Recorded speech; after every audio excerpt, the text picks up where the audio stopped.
Lectura del Santo Evangelio según San Lucas. Yendo ellos de camino, entró en un pueblo, y una mujer llamada Marta la recibió en su casa. Tenía ella una hermana llamada María, que sentada a los pies del Señor escuchaba su palabra, mientras Marta estaba atareada en muchos quehaceres. Acercándose pues dijo: Señor, ¿no te importa que mi hermana me deje sola en el trabajo? Dile pues que me ayude. Le respondió Jesús: Marta, Marta, te preocupas y te agitas por muchas cosas, y hay necesidad de pocas, o mejor, de una sola.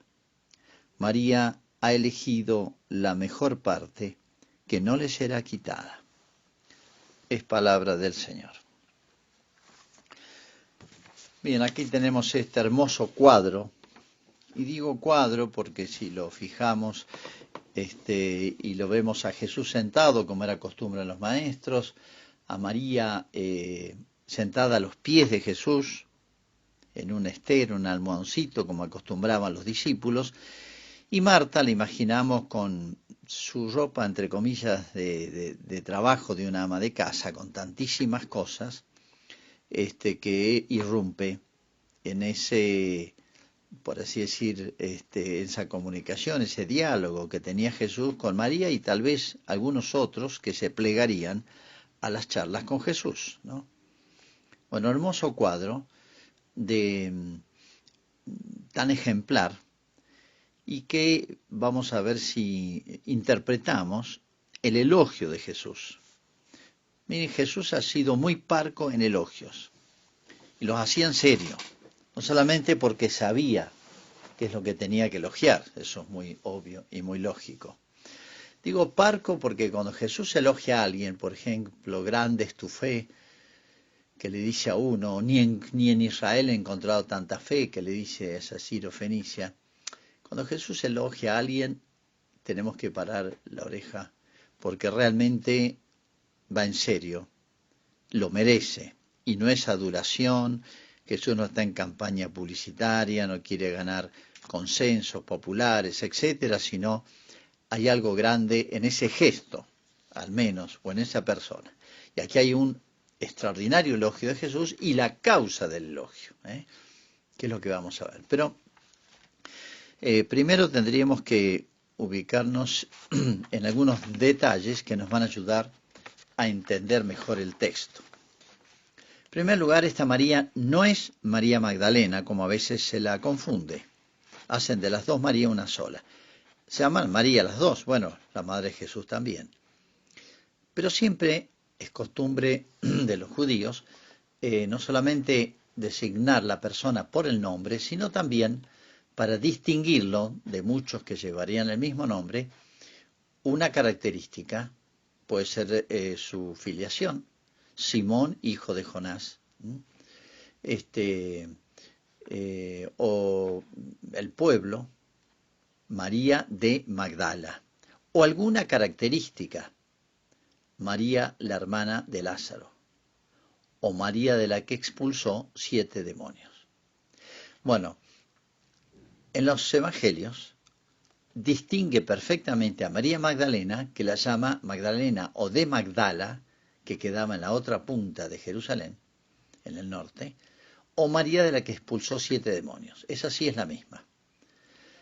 No tiene nada que ver con María de Betania, siempre la denomina de Betania, el pueblito. Es un pueblito, es un caserío, serán 15, 20 familias, que está a unos 45 minutos caminando de Jerusalén. O María, la hermana de Lázaro, porque después de la resurrección de Lázaro, se hizo famosa por su hermano.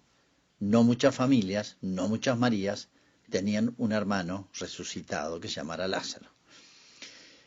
Menos tiene que ver con esa otra mujer pecadora que Jesús defiende y corrige, que quería ser lapidada, pero en realidad era un instrumento para hacer una trampa a Jesús.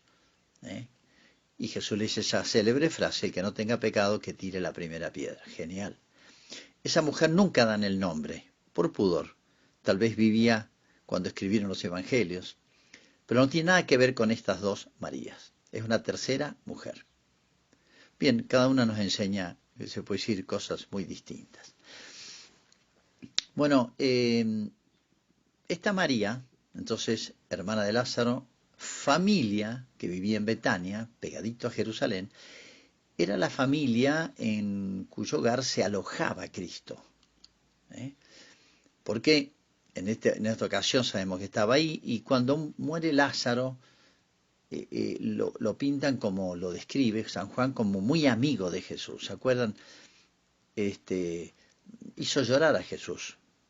Lo hizo llorar Lázaro, pero lo hizo llorar, creo que más María, porque cuando María lloró, dice que Cristo lloró. Cristo lloró 2 veces nomás, o la Escritura nos habla 2 veces del llanto de Jesús.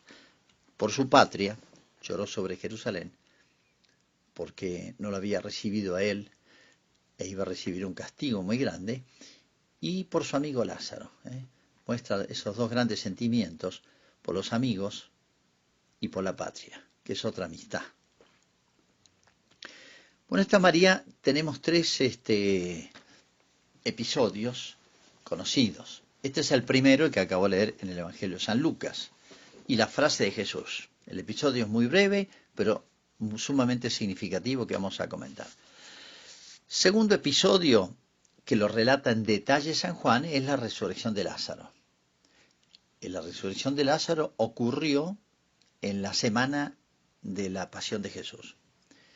Y Jesús exprofeso resucita, espera que se muere, recuerden ustedes, le avisan que está muy grave, Jesús se demora a propósito, espera que muera, y lo sepulten para que sea más evidente el milagro de la resurrección.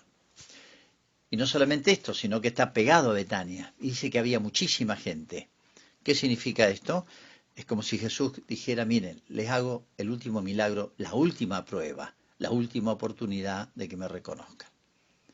Y ya saben ustedes cómo los judíos reaccionaron mal, decidieron matar incluso a Lázaro. Bueno, ese episodio hermoso, cuando lloró Jesús, al verla llorar a María, hace ver cómo la amistad que Jesús tenía con toda la familia.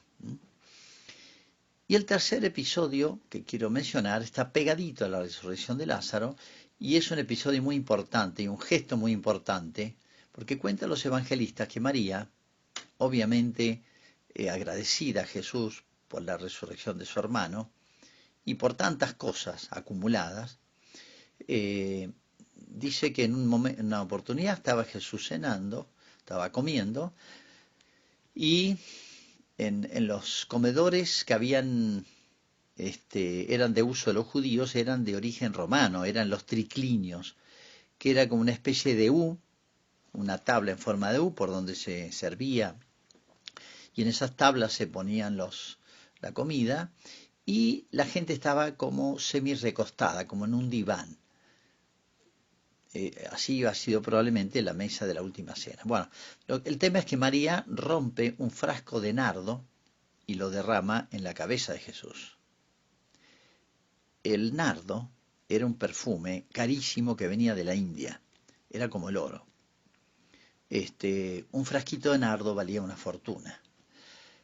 Y recuerdan ustedes que en esa oportunidad, y estamos ya a días de la pasión de Jesús, o sea, tantos años con Jesús, y Judas, según San Juan, según los otros evangelistas, los apóstoles, tal vez Judas ha sido el de la iniciativa, hizo un comentario muy malo.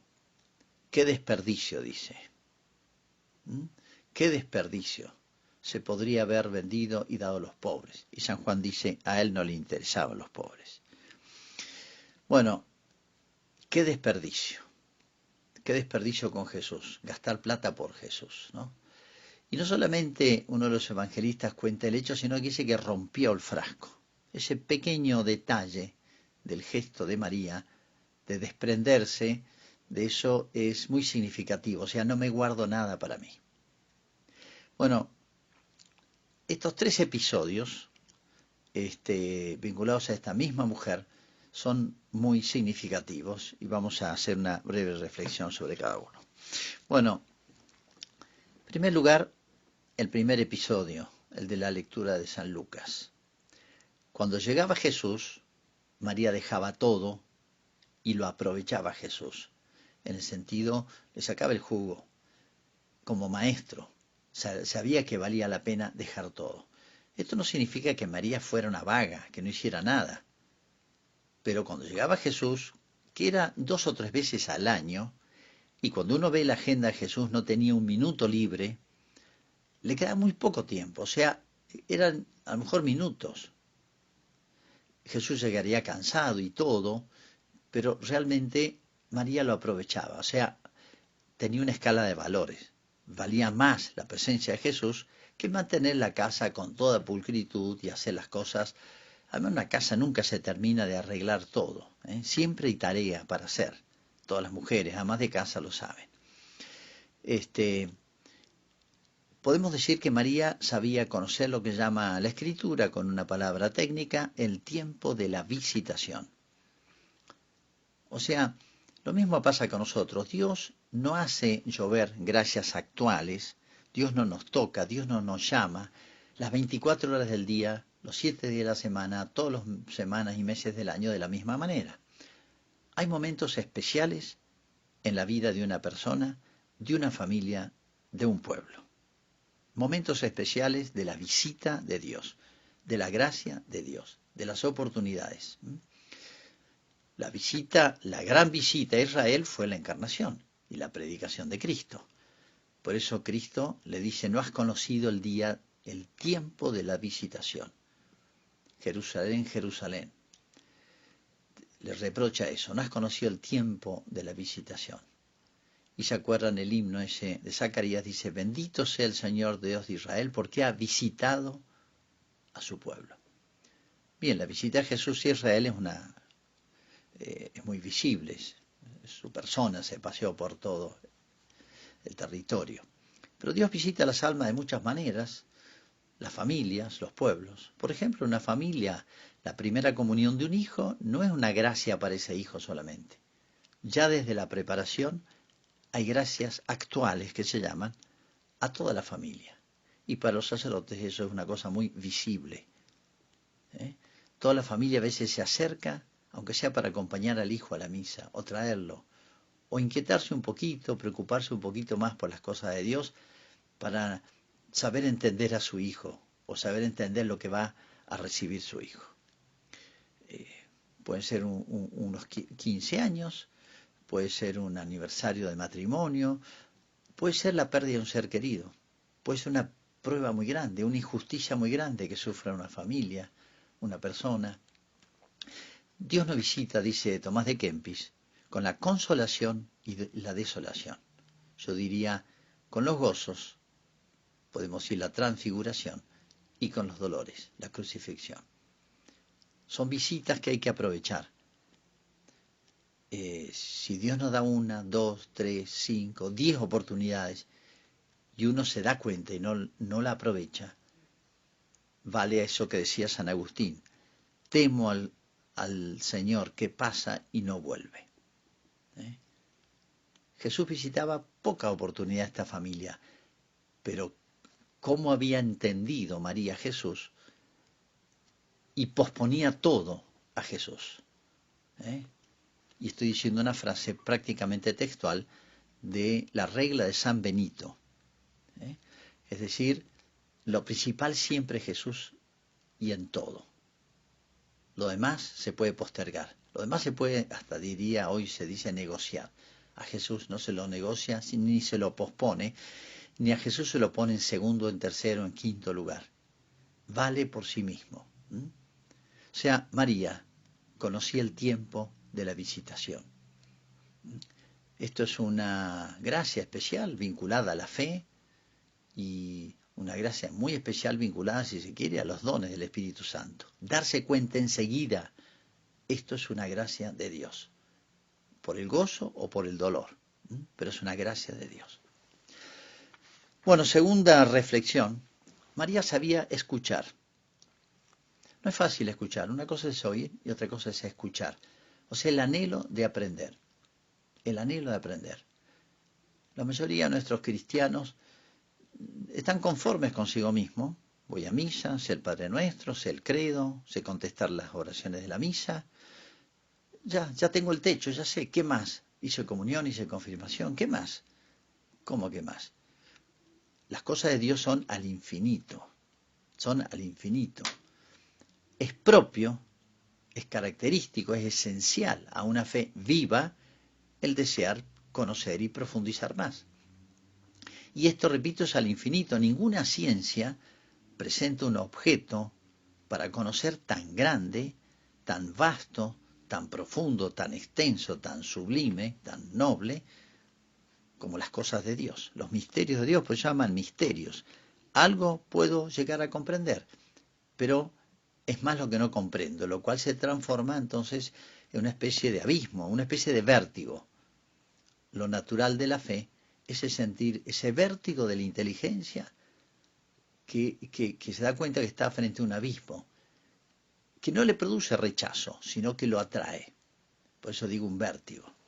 Fíjense María, que sabía tanto de las cosas de Dios, esas dos preguntas de María a Jesús, ¿por qué nos has hecho esto cuando se quedó en el templo? No lo reta, indaga, profundiza, acá hay un misterio que quiero, me fascina, me atrae, acá hay una luz que quiero verla. O cuando antes el ángel se le presenta, que le dice que va a ser madre y ha hecho promesa de virginidad. ¿Cómo podrá ser esto? Acá hay otro misterio. Nos consta de esos dos, pero deben haber muchísimas cantidad de preguntas que María le haría a su hijo a través de tantos años que compartieron la vida cotidiana. Bueno, eso es propio de una fe viva, querer más, profundizar más. Podemos decir que San Agustín decía, si quieres saber quién eres, fíjate qué es lo que amas. Lo que amas, eso eres. Amas las cosas materiales, estás materializado, sos algo. Amas las cosas espirituales, tu alma es noble, se ennoblece, se sublima.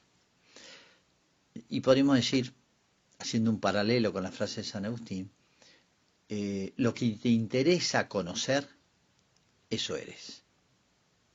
Lo que te interesa profundizar, eso eres. Cómo se malgasta el tiempo, las inteligencias, los corazones de tantas personas, no digo estudiando, pero teniendo esa avidez por seguir la vida de todos los personajes de la farándula, todos los amoríos, las parejas que se arman y se desarman y las lealtades y las deslealtades, etcétera, de cuanto personaje de paso. Bueno, es una manera de tilinguería, de superficialidad, ¿no? Eso es lo que amas, eso sos, un tilingo. U otros, más propios de varones, el mundo del deporte. Saben las edades, los pases, los itinerarios, los currículos de todos los jugadores, los campeonatos, los torneos, etcétera. Y de las cosas de Dios poco interés. Están al día de cuanto novedad hay sobre el mundo del deporte, digo el fútbol, puede ser otra cosa. Y así, con tantas otras cosas, se nos llena la cabeza, pero bueno, cada uno llena el alma y la cabeza de lo que quiere, de lo que ama. Entonces lo que anhelas conocer, eso sos. Si anhelás profundizar las cosas de Dios y no te quedás con un Padre Nuestro que sabes de memoria, el credo, o 4 o 5 verdades de la fe y de la religión, si querés más, más y más, es la más hermosa señal de una fe viva. El deseo de profundizar y conocer más, que nunca se sacia, ni siquiera en el cielo. Porque, bien dice un salmo, buscad siempre su rostro, hablando del cielo.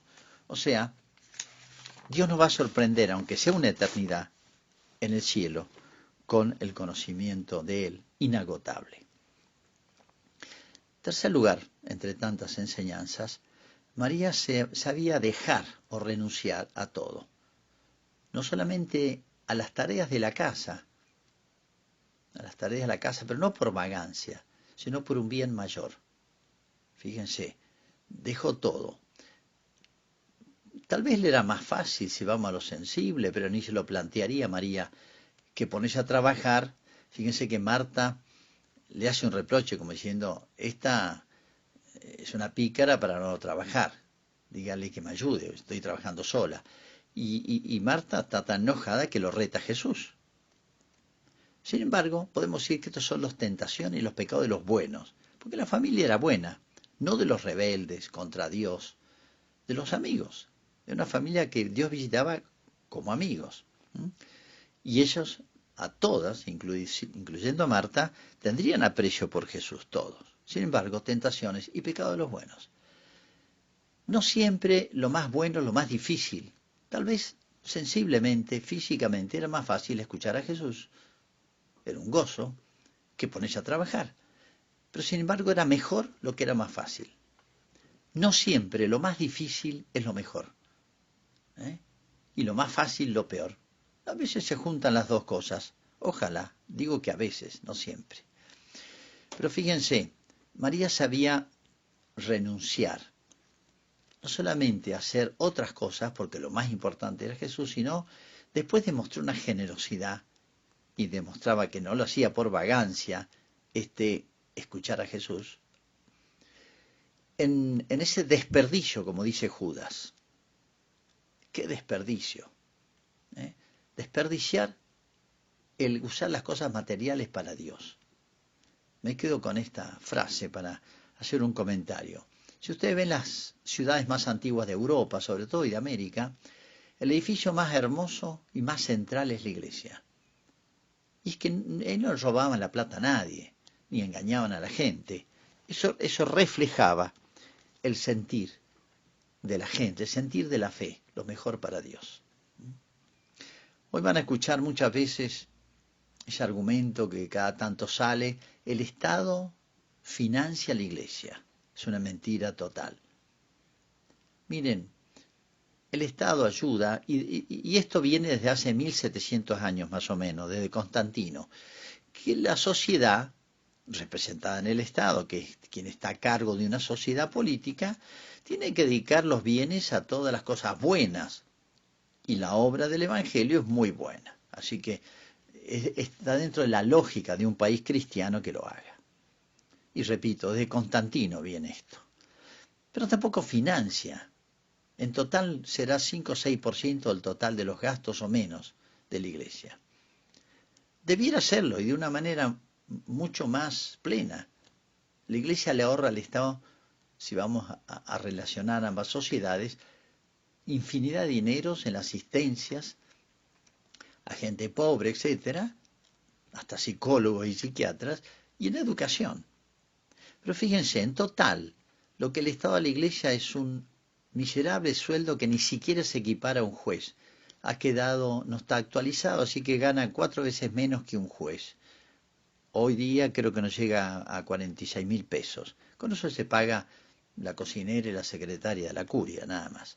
Ayuda por seminaristas, que hay muy pocos, y a las parroquias de frontera da por el combustible, por las grandes distancias, que ni siquiera alcanza a cubrir los gastos de vehículos por las distancias que hay que recorrer en zonas de nuestra extensa frontera. Calculo que en la Argentina no sé si llega a 100 millones de pesos por año a toda la iglesia. Y uno dice, ¿es mucho? Miren, al INADI, ustedes saben lo que es, de muy nefasta actuación en nuestro país, en el año 2018 se le destinaron 212 millones, el doble de lo que el Estado ayuda a la iglesia. Y no comparemos la obra de uno y otro. Al Instituto Nacional de la Mujer, que sabemos que es para promover el feminismo, la onda verde, el aborto, la liberación femenina, se han destinado en el 19, este año, 2019, 234 millones, o sea, mucho más del doble. Y, para nuestra sorpresa, para toda la campaña del género, la ideología del género, que abarca todo, aborto, homosexualidad, y lo peor, educación en la ideología del género en todos los ámbitos, sobre todo las escuelas primarias, o sea, la destrucción de nuestra niñez y adolescencia, se han destinado 200 millones de dólares,